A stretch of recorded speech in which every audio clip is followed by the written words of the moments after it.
If you've watched enough of my videos, you know that I love deviled eggs, and I love making deviled egg videos. But today, I'm making something a little different using deviled eggs, because we're gonna take regular deviled eggs, make those, and we're gonna put those on some toasted crostini to make deviled egg crostini.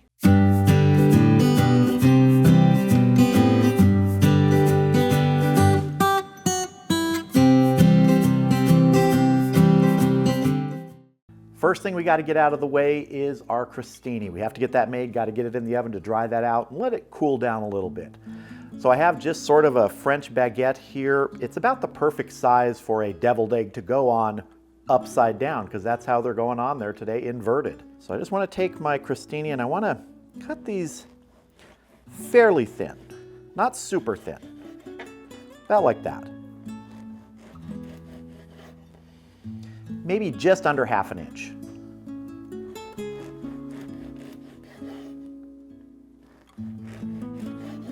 All right, I'm going to finish cutting these and we're going to move on to giving them a little bit of flavor on their own. So to prep our crostini for going in the oven and toasting and drying out a bit, want to get a little bit of some seasoning on there, and we're starting with 3 tablespoons of olive oil. To this I'm adding a 1/4 teaspoon of kosher salt and a 1/4 teaspoon of cracked black pepper. We're going to add ½ teaspoon of dried oregano and ½ teaspoon of dried basil. We're just going to mix this up. Create a little Italian-y slurry here to put on our crostini. All right, let's get it on our bread.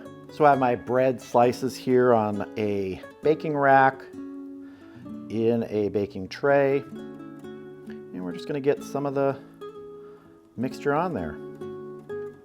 And you can play with these flavors, add whatever you want. These are always good, even on their own. Just think about when they're topped with a deviled egg. Just make sure everybody's got pretty good coverage, brush it around. All right, this is gonna go into an oven that's preheated to 375 degrees. It's gonna go probably for 8 to 12 minutes. You're gonna wanna start checking it around 8 minutes and get it to that level of toastiness that you want. So I'm gonna get this in the oven and we are gonna move on to getting our deviled eggs ready. So for our deviled eggs, I'm using my mom's deviled egg recipe. I did a video on that. I'll put a link up here in the corner for you to check out. That's actually been one of my most popular videos, so I like using that recipe, and I remember it from when I was a kid.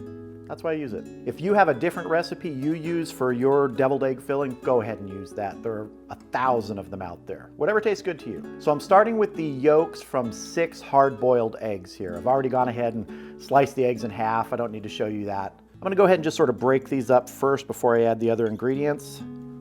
To this, I'm gonna add a 1/4 cup of mayonnaise. If you use Miracle Whip or anything, go ahead.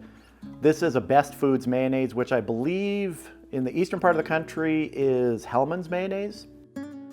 I'm also gonna add a teaspoon of white vinegar. Final ingredient, about a teaspoon of mustard. I'm gonna be using sort of a brown mustard, but my mom always used straight yellow mustard, so Mom, if you're up there, sorry, I'm gonna use some brown mustard today. Just about a teaspoon. And we're gonna go ahead and mix this all together.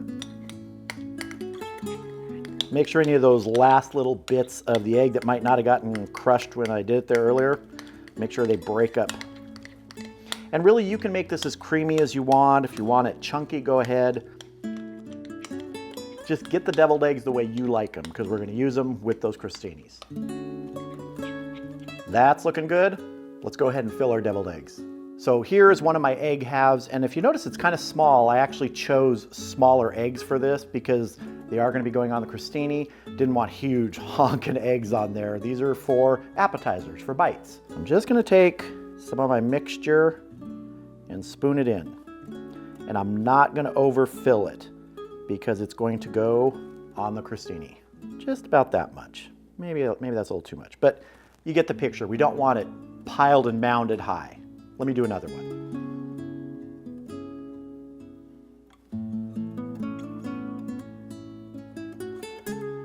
Just about like that. All right, I'm gonna go ahead and finish filling these and then we'll move on to topping our crostini. So our crostini took right around 10 minutes in the oven at 375 degrees.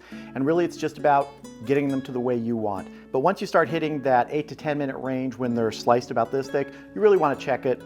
If you like them a lot darker, go ahead, but this is just about how I like them. So what I'm gonna do is I'm just gonna take one of my crostini here, put a deviled egg on it, upside down.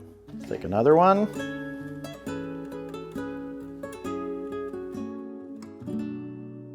Upside down. And you just continue the process.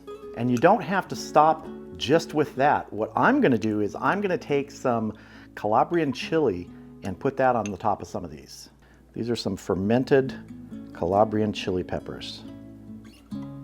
You can put whatever you want on here. You could put nothing, you could put some cracked black pepper, some hot sauce.